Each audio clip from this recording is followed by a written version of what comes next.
मी माझं म्हणणं बोलू का, माझं मत सांगू का, ते इतरांना आवडेल का, मला का समजून घेत नाहीत, माझी खूप चिडचिड होते, मला तर बोलायची खूपच भीती वाटते, माझं कुणीच ऐकून घेत नाहीये, असं तुम्हाला वाटतंय का? जिथे संवाद हरवतो तिथे वाद निर्माण होतात किंवा एकमेकांशी बोलणंच थांबतं आणि मग नातेसंबंधांमध्ये गैरसमज निर्माण होतात. आपल्या कुटुंबातील संघर्ष, नातेसंबंधातील गैरसमज, आपल्या मतांशी जुळवून न घेणाऱ्या व्यक्ती आणि आपल्या कामात विरोधक कट कारस्थान करणारे सहकारी बहुतेकदा आपल्या जीवनाच्या भव्य रंगमंचावर रुकावट केलीये खेद निर्माण करतात. पण लक्षात ठेवा की तुमचं संवाद कौशल्य, कम्युनिकेशन स्किल हेच या व्यत्ययाचं टेक्निकल सोल्युशन आहे. तुम्हाला आधीच माहिती आहे की टाळी एका हाताने वाजत नाही. प्रत्येकाशी चांगला संवाद व्हावा यासाठी आपणही तितकेच जबाबदार असतो. तुमच्याशी इतरांचं किंवा तुमचं इतरांशी होणारं चुकीचं वागणं आणि चुकीचं बोलणं तुम्हाला तुटणाऱ्या नातेसंबंधांच्या जाळ्यात अडकवू शकतं. वास्तविक पाहता प्रत्येक व्यक्ती ही प्रत्येक इतर व्यक्तीसाठी एक वेगळा रोल प्ले करत असते. एक स्त्री ही आई, मुलगी, सून, पत्नी, बहीण असे वेगवेगळे रोल सांभाळत असते आणि एक पुरुषही वडील, मुलगा, जावई, भाऊ अशी वेगवेगळी नाती जपत असतो आणि दोघेही विद्यार्थी, शिक्षक, कामगार, ऑफिसर असे वेगवेगळे असंख्य प्रकारचे रोल्स निभावत असतात. प्रत्येकाच्या जीवनातील चांगल्या वाईट प्रसंगानुसार प्रत्येकाचे दृष्टिकोन भिन्न असतात.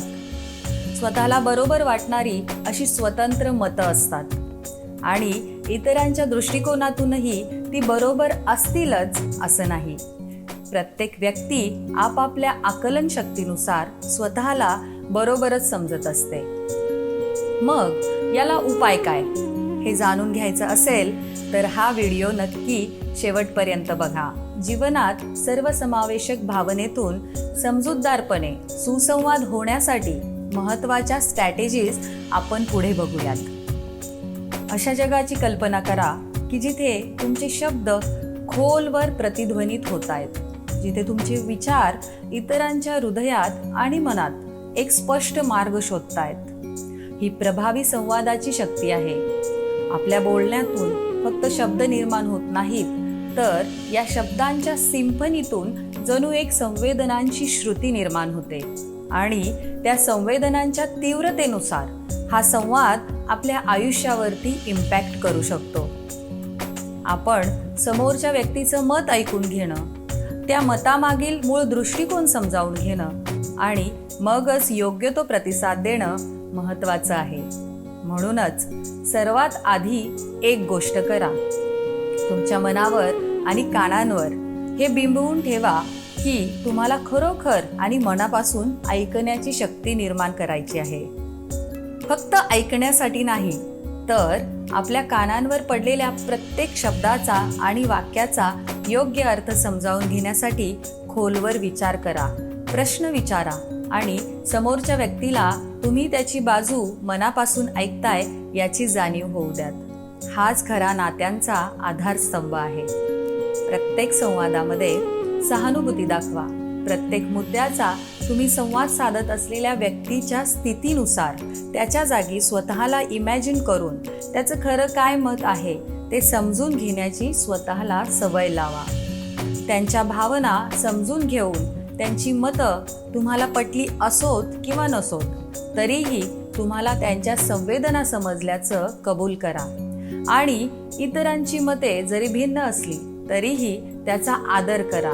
यामुळेच तुमच्या प्रत्येक संवादामध्ये कंपॅशन आणि समजूतदारपणाचं वातावरण निर्माण होईल. आपल्या चेहऱ्यावरील एक्सप्रेशन, हातवारे, डोळ्यातील भाव आणि शारीरिक हालचालीतून सहज निर्माण होणारे भावसुद्धा अगदी न बोलताही व्यक्त होतात. ते प्रत्येक प्रभावी संवादाचे धागे पकडतात आणि आपल्या शब्दांपेक्षाही संवेदनशील संदेश देतात. म्हणूनच सतत जागरूक रहा आणि आपलं नॉन व्हर्बल कम्युनिकेशन हे सुद्धा इफेक्टिव्हली एक्सप्रेस करा. आपली भाषा तलवारीसारखी धारदार नाही तर फुलांच्या सुगंधासारखी मधुर असेल तर अशा बोलण्यामुळेच खरा संवाद फुलतो. तुमच्या बोलण्याचं टायमिंग सुद्धा एखादी जादू केल्यासारखं असलं पाहिजे. क्रिकेटमध्ये योग्य वेळी षटकार मारल्यासारखं. तुमच्या प्रत्येक चर्चेसाठी योग्य क्षण निवडा आणि कुठल्याही संघर्षपूर्ण वादविवादापेक्षा समंजस, स्पष्ट आणि मुद्देसूद संवाद करा. आपली मतं शक्य असेल तितकी स्पष्ट आणि खरी मांडण्याची कधीही सवय लावा. चांगल्या कम्युनिकेशनसाठी हे नक्कीच फायद्याचं ठरतं. तुमची भाषा जर कॉम्प्लेक्स असेल तर समोरच्या व्यक्तीला तुमचं बोलणं सहज समजणार नाही. म्हणूनच तुम्हाला जो मेसेज समोरच्यांपर्यंत पोहोचवायचा आहे त्यामध्ये पूर्णपणे क्लॅरिटी असणं खूप गरजेचं आहे.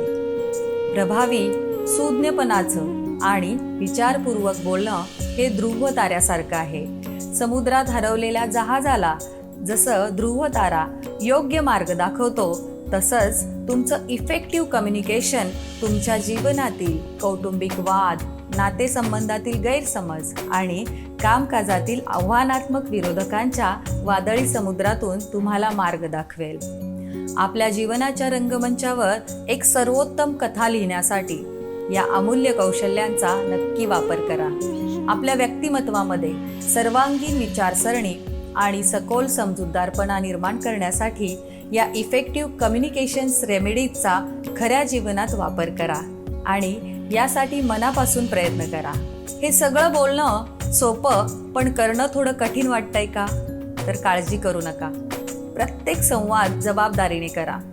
प्रत्येकाबद्दल सहानुभूती आणि सर्वसमावेशक दृष्टिकोन ठेवा. आपला आणि इतरांचा रोल समजावून घ्या. प्रत्येकाचं मत सक्रियपणे ऐकून घ्या आणि समजून घ्या.